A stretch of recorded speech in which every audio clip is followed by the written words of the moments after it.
మీరు మీ కళ్ళతో సజీవ సాక్ష్యంగా ఉన్న ఈ రాతి బాణను చూశారు. యేసుక్రీస్తు ప్రభు వారు ఆయన వచ్చినప్పుడు ఈ రాతి బాణలు అంటే యూదులకి ఇప్పుడు మన పాత కాలంలో ఏం చేసేవాళ్ళు, మన ఇంటికి ఎవరైనా వస్తే కాలు కడుక్కోని ముందు బయట ఉన్న తొట్టులో నీళ్ళు ఇచ్చేవాళ్ళు. అలాగే యూదులు కూడా వాళ్ళ ఆచారం ప్రకారం వాళ్ళు ఇంటికి ఎవరైనా వచ్చినప్పుడు మీరు కాళ్ళు కడుక్కుని రండి అనడానికి పెట్టిన బాణలు అనమాట. ఆ రోజు సడన్ ద్రాక్షరసం అయిపోవడం వల్ల ఆయన ఏమన్నాడంటే ఈ రాతి బాణలని నింపమని అన్నాడు. వాళ్ళు పూర్తిగా అంచుల మట్టుకు నింపిన తర్వాత నీటిని ఆయన ప్రార్థిస్తున్నప్పుడు నీరు ద్రాక్షరసంగా మారినవి ఈ బాణలే. ఇది 6 రాతి బాణలు ఉండాలి, కానీ ప్రస్తుతానికి ఇక్కడ ఒకటి. ఈ చర్చి క్రింద ఇప్పటికీ ఒక రహస్య గది ఉంది. అక్కడ ఒక పాత బావి కూడా ఉంది.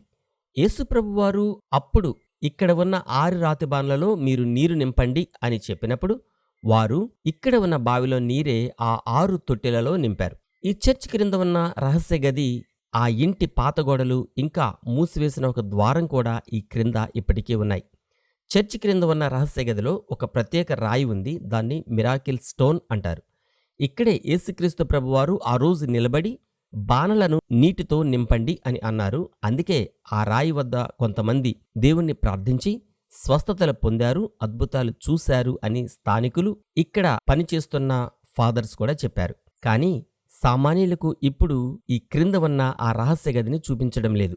చాలా ముఖ్యమైన వారికి, యూదుల మత పెద్దలకు మాత్రమే ఆ రహస్య గది ఇప్పుడు చూపించబడుతుంది. ఆ రోజు యేసుక్రీస్తు ప్రభువారు నీటిని ద్రాక్షరసంగా మార్చినప్పుడు ఇక్కడ 6 రాతి బాణలు ఉండాలి. కానీ ప్రస్తుతం ఇక్కడ 1 రాతి బాణ మాత్రమే ఉంది. మిగిలిన 5 రాతి బాణలు ఏమయ్యాయో అనేది ఇప్పటికీ ఒక రహస్యంగా ఉంది. ఆ బాణల గురించి అడిగినప్పుడు ఎవ్వరూ సరైన సమాధానం చెప్పరు. కానీ ఆ తర్వాత ఇక్కడ జరిగిన అనేక యుద్ధాలు, భూకంపాలు మరియు రోమన్ల దాడుల వల్ల అవి నాశనం అయ్యాయి అని కొందరు భావిస్తున్నారు. అందులో ఒక రాతి బాణను ఫ్రాన్స్కు తీసుకుని వెళ్లారని మరికొందరు చెప్తారు. మరొక రాతి బాణ గలిలయలోని ఒక పాత మఠంలో ఇప్పటికీ దాచబడి ఉందని భావిస్తున్నారు. ఏది ఏమైనప్పటికీ ఆనాటి ఒక రాతి బాణను మాత్రం మనం చూడగలిగాం. అందుకు దేవునికి కృతజ్ఞతలు చెబుదాం. నవంబర్ నెల చివరి వారంలో మాతో పవిత్రయాత్రకు వచ్చేవారికి కానాలోని ఈ చర్చ్ కూడా చూపించబడుతుంది. అలాగే ఇక్కడే ఉన్న యేసుక్రీస్తు ప్రభువారి శిష్యులలో ఒకడైన నతనయేలు ఇల్లు కూడా చూపించబడుతుంది.